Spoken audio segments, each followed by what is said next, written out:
मोठ्या नेत्याला षडयंत्र करून मारण्यात आलंय. कुणाला तर वाचवण्यासाठी हा सगळा चाललेला खटाटोप आहे. हा अपघात नाही, हा घातपात आहे. राज्याच्या उपमुख्यमंत्र्याला जर न्याय मिळत नसेल तर सर्वसामान्य जनतेला कसा न्याय मिळेल? राज्याचे उपमुख्यमंत्री अजित पवार यांचा विमान अपघातात दुर्दैवी मृत्यू झाला. या घटनेला आज 1 महिना उलटून गेलेला आहे. मात्र रोहित पवार या घटनेबाबत संशय व्यक्त करताना वेगवेगळे प्रश्न उपस्थित करत आहेत. आज आपण धाराशिव जिल्ह्यातील तेर या गावी आहोत. तेर हे गाव अजित पवार यांची सासरवाडी आहे. आपण नेमकं इथल्या लोकांना काय वाटतं आपण जाणून घेण्याचा प्रयत्न करणार आहोत.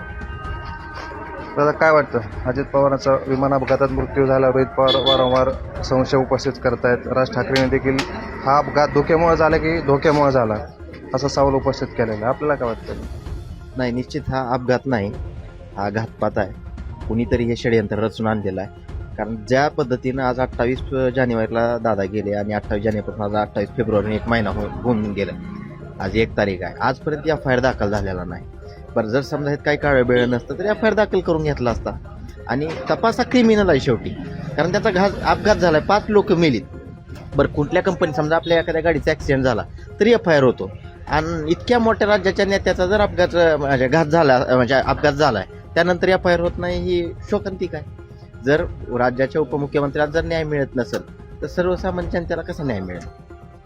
परंतु आणि दुसरी गोष्ट म्हणजे आता काल DGCAचा रिपोर्ट आला आहे. काय त्या रिपोर्टमध्ये बारामती जिल्हा लिहिला आहे, मग नगरपालिका महानगरपालिका लिहिली. म्हणजे ह्यातच लक्षात यायला लागलं की सगळी बनवाबनवी आहे. कुणाला तर वाचवण्यासाठी हा सगळा चाललेला खटाटोप आहे आणि त्यासाठी निष्पक्ष चौकशी व्हावी अशी आमचे मत आहे. विमान आधी झाडाला धडकलं आणि नंतर क्रॅश झाला असं देखील बोललं जातं.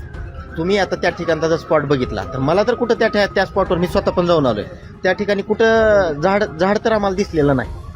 दगडं दिसलेत खाली, पण झाड तर आम्हाला दिसलेलं नाही. बरं, CCTV फुटेज आलेत. CCTV फुटेजमध्ये बी कुठं त्या ठिकाणी झाड हे नाही. हे सगळ्या बनवाबनीचा खेळ चाललाय सध्या.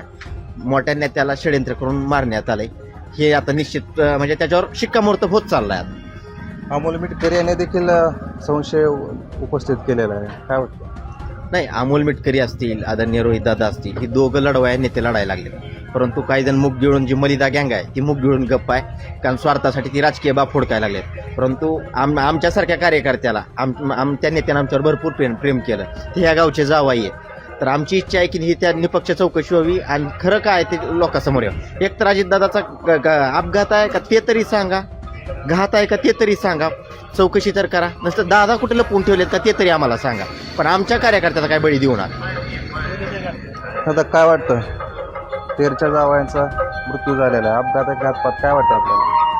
आता हा अपघात का घात हे कायद्याच्या रक्षकाने खरं तर बघितलं पाहिजे. पण खरं म्हणायला गेलं तर उपमुख्यमंत्री जर स्वतः सुरक्षित नाहीत किंवा नव्हते तर ह्या गोष्टीवर प्रोटोकॉल कसा असला पाहिजे? उपमुख्यमंत्री आपण विमानानं चाललो, पण त्यांचा प्रोटोकॉल कसा असला पाहिजे, काय असला पाहिजे?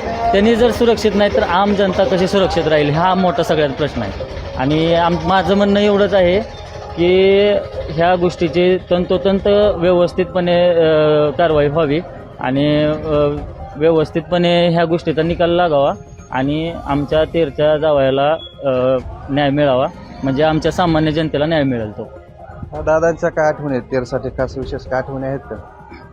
दादाच्या खास आठवणी म्हणजे त्यांचे इथं मेवणे अमर पाटील ते गेलते त्यावेळेस दादा इथं आलते.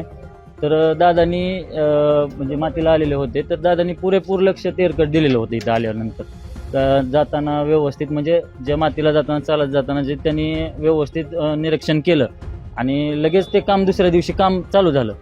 तर बऱ्यापैकी दादाच्या आठवणी आहेत. आपण पवार कुटुंबियाच्या निकटवर्ती म्हणून ओळखलं जातात.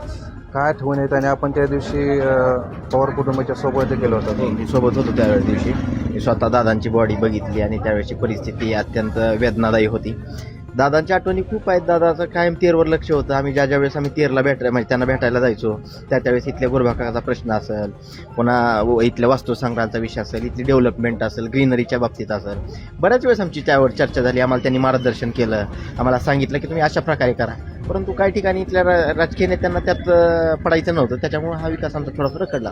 दादाची खूप इच्छा होती पण काही इथल्या पुढाऱ्यांमुळे होऊ शकत नाही. हे होते तेर नगरीतील ग्रामस्थ.